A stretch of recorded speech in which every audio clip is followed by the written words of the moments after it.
On today's episode of Keeping It Real, Cam Marston shares the most helpless and frustrating feeling he gets regularly, and how the list of items that without them people might die should now include the internet. The most helpless and frustrating feeling I get is when my kids come to me and tell me the internet isn't working. It happens a lot because our internet goes out a lot. The internet is out again, they say, and stand there staring as if I've disconnected it purposefully.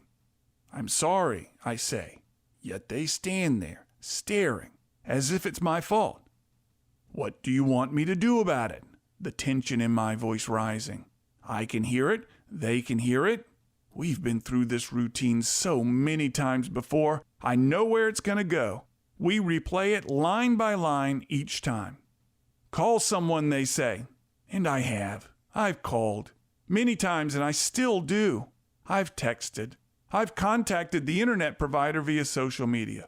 Nothing helps. Nothing works. Our provider is famously good at reading their scripted apologies off their computer screen. But solve the problem? No, they can't. Or they won't. All they know how to do is apologize. Our service disappears randomly throughout the day and night.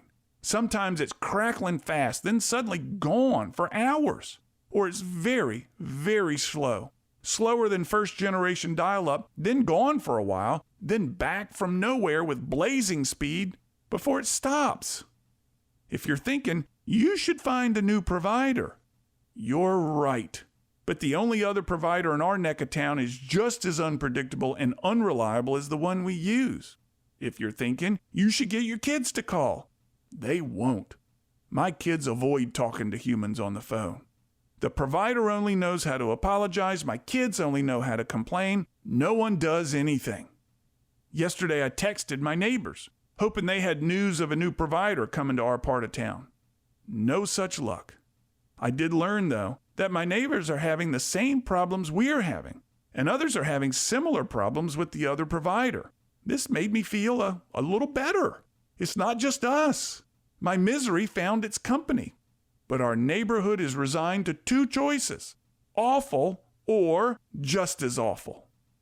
I think it's time we add internet service to lists of items that without them make life nearly unbearable and increases the suffering already forced on mankind. And, in the end, people could die from the lack of it.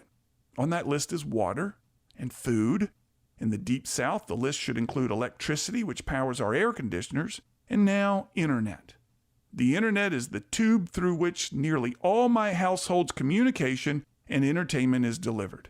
And without it, my kids stand in front of me complaining, staring, with their looks of contempt at my inability to solve their problems when they say, "Dad, the internet is out again."